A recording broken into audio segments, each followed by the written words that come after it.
I go by Lou, although I'm not picky about what people call me. I'm Louis Potter, married to Ruby for 4 years now. We've chosen not to have kids yet because we value our freedom a bit too much. Maybe we'll change our minds, but probably not until we're well into our 30s.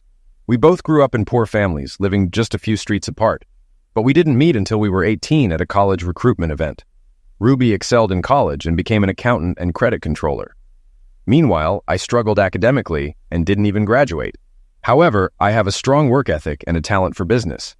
At 15, I started working as a cleaner in local stores and offices. By 18, I was managing 30 employees and had contracts with several big companies in town. Ruby was job hunting and I needed more staff. When she approached my table at the event, she handed me her resume and said, "I'm not looking for a cleaning job, but maybe you'd like my phone number." I called her before she even reached the next table and asked her out to dinner the next evening. 4 years later, we tied the knot. Thanks to the event, Ruby landed a job in the purchasing department of an engineering firm, starting from the bottom rung. After 8 years, she ascended to head both the purchasing and credit control departments. Consequently, we enjoyed a comfortable lifestyle on dual incomes without children. Meanwhile, my business flourished, becoming the city's largest office and store cleaning company after acquiring 2 competitors. Typically, cleaners and security guards are the first to notice unusual occurrences in offices, sparking conversation among staff. Around 4 months ago, while at my desk, my secretary informed me of a man waiting to see me in the reception area. She handed me his business card, which read, "Ross Evans, Private Detective." I instructed her to bring him in. Upon his arrival, I greeted Mr. Evans, offering a handshake, and inquired about his purpose. After exchanging pleasantries, he took a seat, smiling. "Before we dive in, could I snag some coffee? I haven't had a drop all day and I'm dying for a cup," he requested. I empathized completely. It seems like caffeine is a lifeline for most business owners. My secretary didn't need a second invitation. She fetched 2 mugs from the office coffee machine with milk and sugar already on the table, but neither of us reached for them. After some initial chit-chat, I steered the conversation to the matter at hand. "So, Ross, how can I assist you efficiently?" He wasted no time getting to the point. "Please, just call me Ross. As you can see from my card, I'm a private investigator working for a client who suspects his wife may be having an affair or is on the brink of one. Our client's wife is employed as an accountant at Stevens Piping, a company with AM Metals as one of its main suppliers. AM Metals recently hired a new salesman, Alistair Clark. Clark is known for pursuing married women. He's been wining and dining my client's wife, sending flowers, late-night texts, the works. It's all very typical until now. But now he's pushing for an overnight rendezvous. We've gathered quite a bit of information, but we need to fill in the final gaps. I found myself intrigued. The whole spy scenario is pretty amusing, but the name AM Metals rings a bell. Ruby's company also sources materials from them, and this Clark character sounds like someone I'd rather keep Ruby away from. I glanced up and caught Ross looking at me, evidently awaiting a response, so I queried, "I get the gist, but how can I assist?" He grinned. "I was hoping you'd ask. It's simple. Clark leaves flowers, notes, and other items on her desk. She reads them and tosses them in the trash. Your staff handles the trash. They can collect anything personal from him and pass it on to us. We'll vet it through our legal team. Gathering personal items poses no legal issue. We've also cleared it with her employer. Here's the authorization to gather information. By cooperating, they sidestep potential legal troubles stemming from violating her contract's fraternization clause. If you're wondering why they agreed, here's the CEO's card. Give him a call to confirm." The CEO's number was already in my phone. Without a word to Ross, I dialed. He picked up on the second ring and without preamble stated, "Lou, I understand Ross Evans is with you. I authorize you to receive and transmit any non-company related information to him or his team. Our lawyer is drafting a formal letter, which we'll email you. I've got to go, he's waiting in my office. But ring me if you need anything else." With that, he hung up before I could speak. Clearly, they wanted this sorted pronto. Ross smiled at me. I simply nodded and remarked, "He confirmed what you said. Give me all the details and we'll start collecting her trash in a separate bag. I'll sort through it here and you can pick it up every morning at 11. Does that work for you?" Ross affirmed, "It's perfect." I then phoned the designated crew leader, and Ross directed us on what to search for. Early lunches, late lunches, flowers, notes, and so on. We collaborated with Ross for roughly 6 weeks. At the end of this period, he declared the investigation concluded. One of my employees observed that the subject didn't return after lunch. We contacted Ross and informed him. He trailed them to a motel. Subsequently, the marriage ended in divorce. Work and family life resumed as usual until one day Ruby seemed a bit troubled. I attempted to inquire, but she remained tight-lipped. About a week later, Donna, a seasoned employee who had been with me almost since the beginning, entered my office.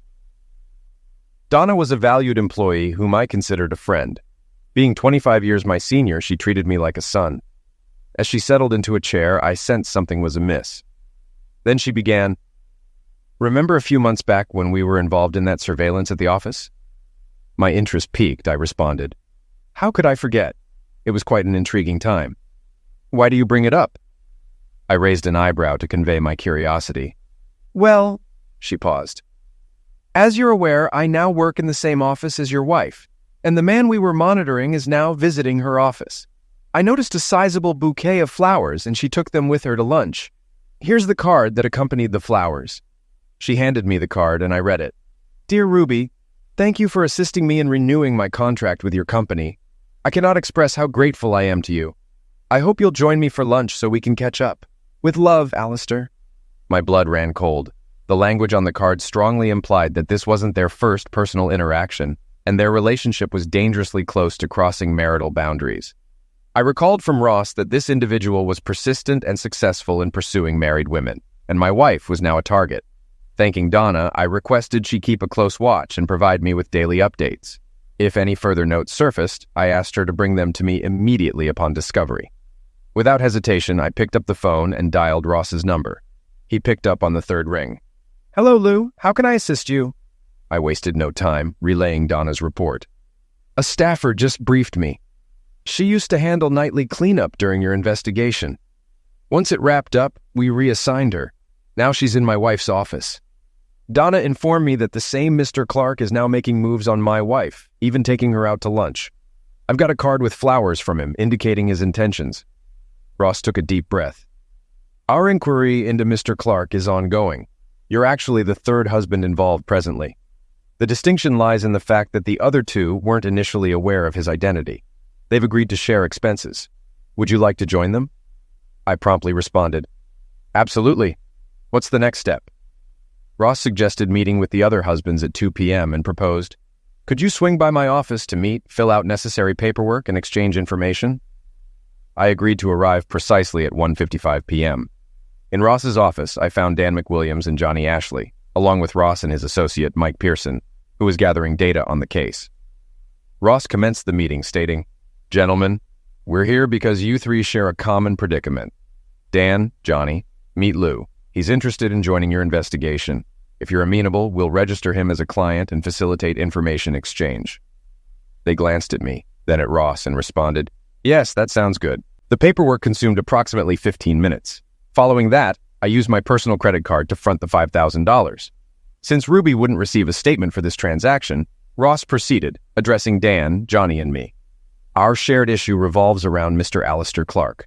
Lou, just to fill you in, Dan's wife works alongside Mr. Clark at AM Metals, while Johnny's wife is employed by the school board, which sources metals for tech classes in schools. Mr. Clark follows a well-rehearsed routine. He pursues women at their workplace with flowers, messages, lunches, and often attempts to lure them to a motel after lunch. He employs the same tactics with married women, pressuring those with children into infidelity and coercing childless women to request free passes from their husbands. He seems to derive pleasure from husbands knowing he's captured their wives' affection. He arranges weekend getaways only to abandon them later. Over the past year, we've documented at least 5 divorces in our area attributable to him. Further investigation revealed his previous employment in Dallas, where he was terminated after being sued by 7 husbands in a class-action lawsuit spanning 3 years for alienation of affection. This man is despicable." Ross paused to take another sip of coffee. "Lou, are you assigned to clean at AM Metals or the school district office? As per our last check, if you collect trash from your wife's bin, you're free to use its contents unless there's a confidentiality agreement in your contract with the company you're cleaning for." I shook my head. "No, we aren't." "Neither was my response," Ross acknowledged. "That's unfortunate. Nonetheless, continue gathering garbage from your wife's bin. Who covers your wife's phone bill?" I replied, "My business does." Ross grinned and inquired, "What's her phone number?" "Samsung," I stated matter-of-factly. Great. Please complete this form granting us permission to retrieve data from her phone. He then handed me a paper with a QR code and added, "Scan this code on her phone. It'll direct you to our server. Use the provided username and password, and a program will be installed on her device, transmitting all calls, messages, emails, and WhatsApp chats to us." We're aware he typically uses a mobile phone to avoid accidental answers from spouses on home lines. The meeting concluded with Dan, Johnny, and me swapping phone numbers and establishing a WhatsApp group including Ross and Mike for easy information exchange. Upon returning home, Ruby was already there, visibly preoccupied, clutching her phone closely and appearing distant during our conversation. She left to feed the dog, taking her phone, an unusual behavior. When I inquired about her day, she mentioned feeling tired after an odd day and retired to bed at 9:32, much earlier than usual. I stayed awake until our regular bedtime, then searched for her phone. It wasn't in its usual spot, so I headed to our bedroom. I noticed a telephone cord near the bed, and upon closer inspection, found it beneath her pillow. Retrieving it without waking her was impossible, so I retired to bed, troubled by the situation. Fortunately, she rose in the middle of the night, allowing me to swiftly scan the QR code, input the details, and return her phone unnoticed. Before her departure the following morning, she aimlessly roamed the house until leaving for work. Had I not engaged her, she wouldn't have divulged anything. Around 11:30 a.m., Mike phoned from Ross's office. They had completed analyzing the initial data dump, and he began to elucidate. She established a new email account, seemingly exclusively for his use. Conveniently, this aids our investigation. Initially unaware of his means of communication, we're now endeavoring to hack into his email. His correspondences are aggressively persuasive. He coerced her into discussing how you were her first and only, insinuating she needed to explore new experiences to invigorate the marriage. She shared lovemaking details of your life, which he absorbed and weaponized to his advantage. He hinted at spicing up your bed life and likely proposed a weekend rendezvous during their recent lunch. He's now asserting it's merely physical, and insists if she truly loves you, it won't constitute infidelity, leveraging guilt to manipulate her. I discussed her behavior last night, noting she appeared consumed by these thoughts. She didn't even acknowledge my presence last night or this morning, I inquired. Are they still in contact or planning another lunch? Mike reviewed the messages and relayed the latest one. Just received. Let's meet for lunch at the beach club tomorrow and strategize. Liu loves you, and if you tell him, it won't be considered cheating, and he can't deny you a free pass. Her response was simply, okay. After wrapping up my discussion with Mike, I leaned back, contemplating my next move. Talking to her directly won't suffice. He'll persist, perhaps even resorting to taking her to a motel for a rendezvous. No, I have to put an end to this, or to our marriage. I dialed Ross, exchanging pleasantries before getting to the point. It seems he's making a direct move on Ruby and flaunting it in my face. Even if I intervene, he'll find another tactic, maybe arranging a motel excursion. I need a plan to nip this in the bud. I'm considering filing for divorce. I also think I need a backup plan, though I haven't figured out what it entails yet. What do you think? After a brief pause, Ross responded, Having a backup plan is wise, but if it fails, he won't relent. I'm familiar with his type, and his ego won't let her slip away. So if forgiveness isn't an option, divorce may be inevitable. I'll prepare a packet of documents for your attorney at some point, or I can recommend mine. I have my own, thanks, I confirmed. He drafted a business agreement protected by a trust in case of divorce. I contacted my lawyer and scheduled a meeting for the next day at 9:30. Upon arriving at his office in the morning, he scrutinized me. Damn it, who changed it? I chuckled. He knew me too well. Taking the cup of coffee his secretary provided, I began, Ruby is on the verge of betraying me. A salesman at her workplace has set his sights on her. She's taken the bait, and now I see no other recourse. I'm devising a backup plan to halt everything. But if she cheats, Plan A goes out the window. We spent the ensuing hour exploring potential courses of action. I favored a straightforward divorce. Our business, safeguarded by the agreement, would be divided evenly, and there were no children, thus eliminating the need for child support. The house would be sold. I had no intention of pursuing legal action against Clark, his employer, or her employer. Too costly with slim chances of success. We sealed our agreement with a handshake. After settling the fee, I departed. He mentioned finalizing all documents and storing them in the archives for future reference. Ruby's demeanor fluctuated throughout the week. One evening she showed affection, while the next she barely acknowledged his presence. On Friday afternoon, Donna called to share that Ruby had received a sizable bouquet of flowers along with a postcard. That settled it for him. and he asked for my opinion. While composing a message in the WhatsApp group, I noticed Ross's post to Dan, inviting her to dinner at the Holiday Inn. We were aware of his intentions, yet the matter remained unresolved. Urgently, I encouraged Dan to join me, hopeful that he would achieve his objective soon. I longed for a similar resolution in my own situation. I was so preoccupied that I kept dropping things. I messaged the group, informing Mike about the flowers and the message on the card. His response was prompt. "I'll check her email now. Nothing so far." 5 minutes later, my phone rang, and without disconnecting, Mike directed me to check my WhatsApp. Opening the app, I found a document he had sent. It was a confirmation for a hotel reservation at a lakeside spot, approximately 30 miles from the city. The booking was for a double room for the upcoming Friday and Saturday, listing 2 names, Clark and Ruby. Returning to the call, I relayed the grim news. Mike sighed, confirming, "Yes, but the email is even worse." He proceeded to describe the contents as a cheater's guide, authored by Ruby, detailing what to say and do. He promised to forward it to me. As the email landed in my inbox, I read through a series of messages with the subject line "Weekend." It all began around 2 weeks ago when he sent her a link to the same hotel he eventually booked. In these exchanges, he expressed his desire to pamper her and suggested various forms of entertainment. Subsequent emails questioned her thoughts on the matter and lamented my supposed reluctance to fulfill her happiness. In the final message, he outlined the reservation details and provided a script of what to say and do to persuade me. It was essentially a manual for infidelity, advising her to cook a lavish dinner the following Thursday, engage in frequent closeness throughout the week, and assert that it would be purely physical with him, yet enriching. He appealed to her love for him, leaving the decision in her hands. It remained to be seen whether I would buy into it. I needed time to contemplate my next move. The weekend was filled with intense labor. I couldn't divulge my knowledge, but she showed remarkable kindness. We engaged in carnal activity on Friday night, Saturday morning, and Saturday night, continuing into Sunday. She initiated another encounter on Sunday afternoon, and we had a brief encounter on Monday morning. Ross phoned at 3 o'clock on Monday to relay concerning news regarding the email. He informed me that the situation was grim. According to Ross, she messaged Clark, offering a proposition for Thursday night. If Clark declined, she wouldn't proceed, but if he accepted, she would. Ross added that if Clark felt anxious, he should remember that seeking forgiveness is often easier than seeking permission. I expressed gratitude to Ross and requested him to compile a folder containing all relevant documents. He inquired about the presence of lovemaking photographs, to which I responded affirmatively. I could hear the shuffling of papers as he confirmed the availability of a photograph depicting them kissing, though not passionately. I instructed him to include everything in the folder, with the said photograph serving as the cover page, and to forward the entire package to my attorney. He assured me that he would comply. Following that, I contacted my lawyer, forewarning him about the impending folder delivery. We arranged for its presentation at the hotel on Saturday morning over breakfast. As I remarked to my lawyer, few things induce heartburn quite like a divorce petition.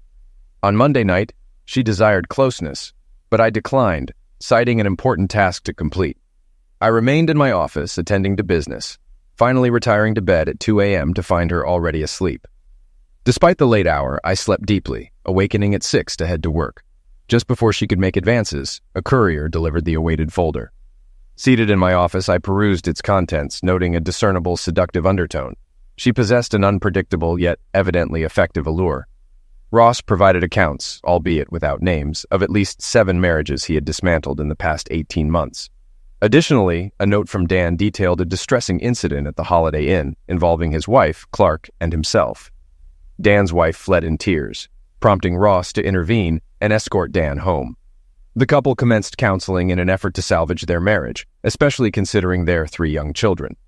This interim solution provided them with a reprieve, particularly since Dan's wife had resigned, leaving Clark unemployed. As I immersed myself in the folder's contents, my secretary entered, her gaze unwavering. Overcome with emotion, I divulged the entirety of the situation. Upon hearing my account, she inquired about my plans.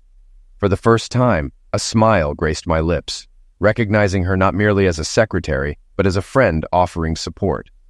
I also noticed an aspect of her I hadn't previously observed, her undeniable allure. In response to her supportive gesture, she returned my smile. I instructed, "Prepare for divorce. If she departs with him on Friday, she'll file at the hotel on Saturday. No second chances. I've been trying to devise a plan B to halt her, but my mind's too foggy for ideas. My secretary, who I formally addressed as Miss Atwood, but who preferred Kathy, grinned mischievously and quoted, "What's good for the goose is good for the gander," she suggested. "Why not have your own weekend with your dream girl?" I couldn't resist smiling back, asking, "And who might that be?" Though I already knew the answer, she replied, "With me, of course. Your loyal secretary is urging you to clear your mind. It's strictly about physical release, unrelated to your marriage. Use this letter as a guide and send it to her before she does the same to you." The plan was simple, yet effective, compelling Ruby to face her betrayal. Tuesday night, I made love to my wife devoid of emotion. Tough to do. Wednesday morning, neither of us desired a quick encounter. By Wednesday evening, tensions eased slightly, but only slightly. Thursday morning, as I left the house, Ruby awoke, shouting about dinner, but I intentionally ignored her. Around noon, Ross called, informing me that Ruby messaged Clark, boasting about preparing a lavish dinner for me and promising to update him on our conversation. To preempt her, I headed to the store and purchased chicken, potatoes, and vegetables, all intended for baking, along with a bottle of her favorite white wine. By 2:30, I was back home, and within 2 hours, everything was prepared and in the oven. Just as I was placing the potatoes to bake, Ruby arrived with shopping bags, looking puzzled. "What are you up to?" she asked. I grinned broadly. "I'm simply preparing dinner for my dear wife. Wanted to make it special before we sit down for a chat." I noticed a perplexed expression on her face. Clearly taken aback, she responded, "Oh, I was going to cook dinner too. But after we eat, I have something important to discuss, so it's going to be a long night." "Of course," I replied, turning away with a smile. I had already made a significant contribution to her plans. Dinner proceeded tensely. I kept the conversation flowing, deflecting any attempts to shift the focus onto me, urging her to savor the meal before sharing my own news. Once we finished, I took the lead. "Bring your wine to the kitchen, we can talk there," I suggested. She followed. Earlier, I had discreetly placed a folder with a letter outlining her excuses on the kitchen table, concealed beneath a couple of magazines. Now, I removed the magazines, revealing only the printed document. "Ruby, you know I cherish you and would never intend injury," I began. "But we wed young, and my lack of experience became apparent. Lately, my new secretary, Miss Atwood, or Kathy as she prefers, has been confiding in me. Her tales are captivating. I could listen for hours. Now, I need to clear her from my mind before we commit to spending our lives together. I've arranged a hotel stay with her for the weekend. It'll be purely physical, a chance for me to blow off steam and pick up some new techniques to try out with you later. It doesn't affect my love for you or our marriage. I'm telling you beforehand so it won't be seen as betrayal. I trust your love for me enough to allow me this one weekend outside of our marriage, knowing it won't impact us." Ruby's face flushed crimson, on the verge of exploding. She declared, "Over my dead body, and I want this woman gone by Monday morning or we're finished." Her reaction eased my tension, and I erupted into laughter, remarking on her expression. It was priceless. Then, realization hit her. Every response she planned to give me, I had already anticipated. I closed the folder and handed it to her, revealing a photo of her kissing Clark on the cover. Her complexion turned ashen as she whispered, "You knew and you played me." I smiled. "Yes, I did. Your reaction is exactly what mine would have been if roles were reversed. Unlike you, I didn't book a hotel for us. Unlike you, Miss Atwood and I never shared lunches, kisses, or conversations about love or closeness. My tale was purely fictional. Yours, however, is quite real." As I spoke, she flipped through the folder, realizing the extent of my knowledge. Dates, times, photographs, emails, transcripts of calls. Everything was laid bare. She was furious. "You followed me. You violated my privacy. How could you?" I remained composed. "That's all there is to it. Time to take action or not. I love you, but you need to understand there's a boundary, and you're teetering on it. You got yourself a boyfriend, engaged in an emotional affair, and plan to make it physical. You've humiliated me and jeopardized our marriage in the process. And yet, you're angry at me for trying to intervene. I thought we could work through this, but maybe I'm mistaken," I responded, more sorrowful than angry. "What do you mean by humiliating you and wrecking our marriage? I never intended anything like that. It was separate from our marriage." "Obviously," she retorted, citing from the infidelity playbook. "Why should this affect us? Listen to what you're saying.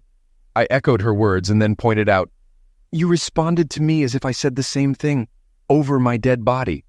So why is it acceptable for you to cheat, but not for me?" She inhaled deeply as if preparing to speak. I raised my hand and interjected, "There's no such thing as a free pass. If you go with Clark, it's cheating. Even if you inform me beforehand, it won't change the situation." She averted her gaze and murmured, "I can't process this right now. I need to be alone." With those words, she rose abruptly and dashed upstairs, taking the folder with her. I heard the bedroom door shut and the lock engage. I tidied up the house and settled at the table. Ross had provided me with a tablet to access a server displaying all of Ruby's phone activity. I sat down and logged in. She was corresponding with Clark. As I examined her messages, I found her initial letter intriguing. She expressed concern about someone trailing them and having copies of their exchanges. When she got home, her partner had dinner prepared and seemed to know her thoughts, sparking anger within her. Later, he showed me a folder containing all the details, including the reservation. Unsure of what to do, Clark didn't see it as a problem. He suggested informing the other person that everything was booked and that they had to follow through, emphasizing their love and questioning the other person's feelings. His desperation was palpable. Trying to follow his advice, I faced resistance from my partner, who argued it would embarrass him and jeopardize our marriage. He insisted that even seeking his permission would be considered cheating. Feeling conflicted, I couldn't proceed. Despite the potential enjoyment of the weekend, I couldn't risk my future with Lou.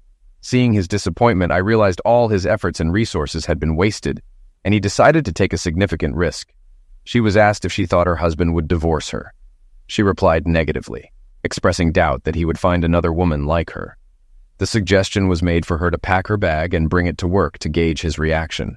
If that failed, they would proceed with the weekend plan, followed by seeking forgiveness on Sunday.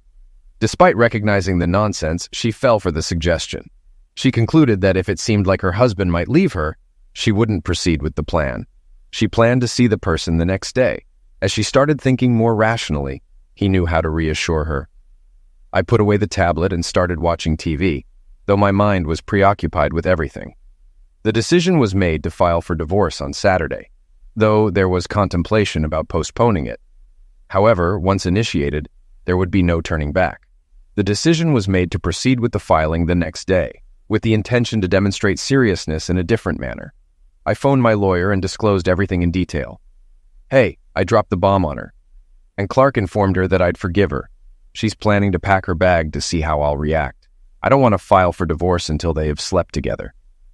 "Is there any way we can demonstrate how serious this is to her?" My lawyer was sharp.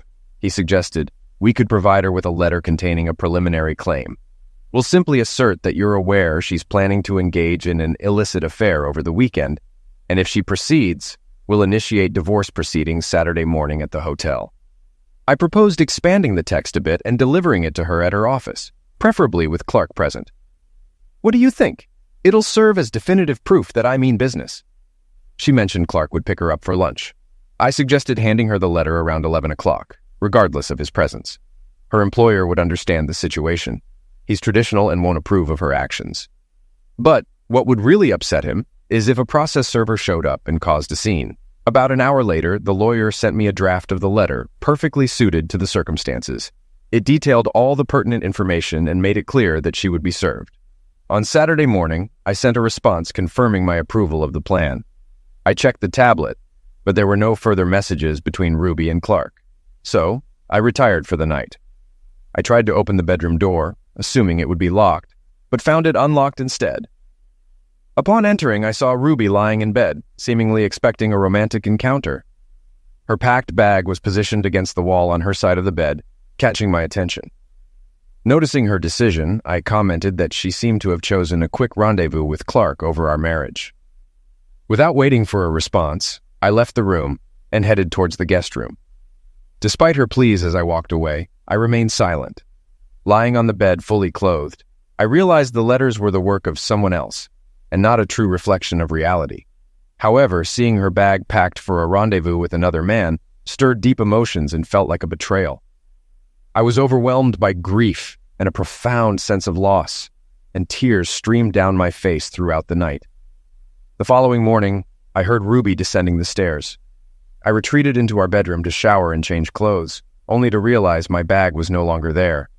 I wondered if she had taken it downstairs, unpacked it, and stowed it away. After showering, I caught a whiff of coffee and bacon, deducing the bag was downstairs. Entering the kitchen, I met her gaze, noting her nervous demeanor. My initial reaction was to encourage her, urging myself not to hold back. I suppose this lavish spread is an attempt to showcase the kind of wife you'll be if you choose to sleep with another man, but it won't sway me. If you go through with this, it's the end for us, I declared, deciding to lay it all out during our conversation. The lawyer and I agreed the divorce papers would be presented to you tomorrow morning at breakfast. Once delivered, there'll be no retracting them. There won't be forgiveness if you return home tonight. We'll commence counseling to rebuild trust and prevent a recurrence. If you leave with him, don't even consider returning. You're not welcome here. Turning to leave, she implored, "Please stay for breakfast. We need to discuss this." I faced her and replied, "We've already had that discussion. Your packed bag suggests persuasion, not dialogue. I won't be having breakfast here. It's time you learn to fend for yourself if you choose to do so. I assume the bag's already in your car." She turned away, confirming my suspicions. Leaving the house in silence, at least she grasped the gravity of her actions. Upon reaching the office, Katie remarked, "You look terrible." I grinned, "And you look as stunning as ever." Before she could inquire further, I stated, "I have no clue how it went." When I presented her with Plan B, she flew into a rage.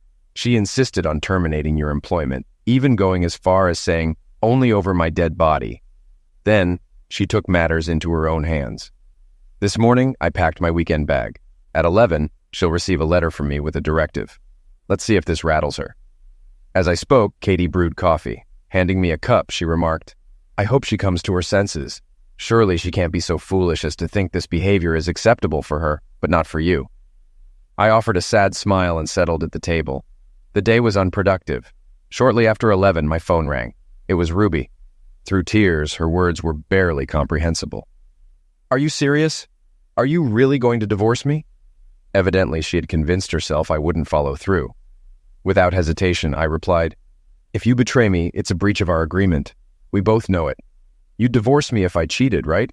Her answer was barely audible, but it was a firm yes. She coughed. "Will you come home to talk?" she pleaded. "I'll be there in 20 minutes, I stated simply before ending the call. I arrived home first, brewing coffee. The aroma of the bacon she had cooked earlier lingered in the air, so I opened the kitchen window before sitting down to eat. She arrived at the house 10 minutes later. I was already pouring coffee when she entered. Clutching an envelope from the lawyer in one hand and her weekend bag slung over her shoulder, she dropped her bag at the door and froze. I sensed she wanted to rush toward me, to embrace me, yet hesitated, uncertain if I would welcome it. Carrying the coffee to the table, I gestured for her to join me. My initial inquiry was straightforward. "So, are you still planning to go to the hotel?" "How can you even ask that after sending this?" she exclaimed. "Of course I'm not going. I love you. I want to be with you. I know you'd never allow it. So everything is canceled. Now, do we need to mend our marriage, or will I still be served?" she asked, taking her seat opposite me, chin lowered. Gazing at her, I reached across the table, lifting her chin to meet my eyes. "You'll only be served if you show up at the hotel. No hotel, no papers. However, our marriage has been greatly strained, so here's what needs to happen," I explained. "First, you'll call Clark in my presence. I want to hear you inform him that everything is off. Then, you'll disable and delete your personal email for his sake. Afterward, you'll contact your boss, informing him of Clark's actions and requesting that he be barred from your office. Following this, we'll arrange for counseling. We must understand why you were drawn to this, why you thought I'd agree, and how we can rebuild trust," I concluded. Just as I finished, her phone rang. It was Clark. She put it on speaker, and I heard him inquire, "Where are you, Ruby?" "I'm waiting for you at the reception and can't wait any longer." She took a deep breath, exhaling slowly. "Alistair, I'm back home with Lou. Something he did shook me to my core. If I go with you, my marriage will be destroyed. I'm sorry. You're not worth it. That's why I'm not going," she explained. His rage was unparalleled. "You're a foolish cow. Do you know how much effort, time, and money I've invested in you? And now you're leaving.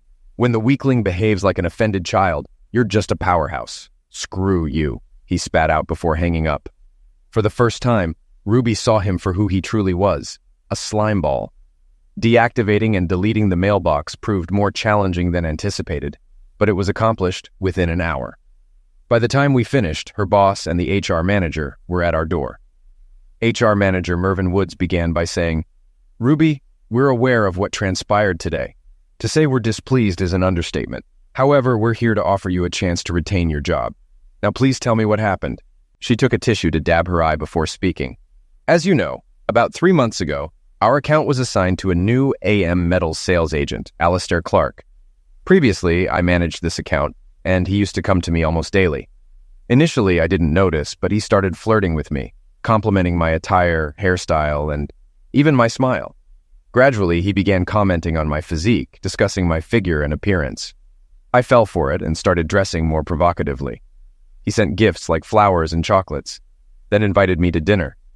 Foolishly, I accepted, and during the dinner, he delved into personal questions about my life, my husband, and eventually, my bed life. He began belittling my husband, claiming he was unworthy of me. It was a gradual process, wearing me down bit by bit. Then he proposed a weekend getaway, but luckily Lou intervened. He handed me a letter stating he was divorcing me, which snapped me out of it. I informed Alistair I wouldn't go, and that Lou and I were devising a plan to salvage our marriage. I intended to report the incident formally, so I'm grateful you're here." Woods glanced at the CEO, who nodded before addressing Ruby. "Well, Ruby, we appreciate your honesty. Yes, it was a significant error, and you're fortunate to retain your job. We have issues with the quality of AM Metals products, so we'll be closing his account. Consequently, Clark will be permanently removed from the office. Therefore, no further action will be taken against you. However, if anything similar happens again, you'll be dismissed. Is that clear?" Ruby nodded meekly. "Yes." They bid us farewell and departed. After their departure, we had lunch and then began searching for a consultant. Fortunately, locating one proved relatively simple. We placed a call and scheduled an appointment. The consultant agreed to meet with us the following day, which was Saturday. The time was set. Seated, we exchanged glances. After about 10 seconds, I approached Ruby, took her hand, and led her to bed. We made love. Later, we retired to bed and I drifted off to sleep with my head resting on her chest. I woke up around 5 a.m. and we shared a tender lovemaking moment, perhaps the first since she encountered Clark. The consultations proved fruitful. Ruby recognized that Clark had exploited her fear of our lives becoming dull and routine. She also realized that she had unwittingly provided him with the information he needed to manipulate her. As for myself, I came to understand that for him, it was all just a game, and I grew to appreciate the richness of our life together. We didn't require anyone else to guide us. The consultations spanned 3 months. 4 years later, we're still blissfully content. Additionally, Ruby is expecting our first child. As for Mr. Clark, he suffered a nasty fall at our local shopping center while descending the stairs to the parking lot. The circumstances surrounding the incident remain a mystery, but there were at least 5 husbands at the mall that day who harbored ill feelings towards him. Dressed uniformly in black attire and baseball caps, we gathered at the scene.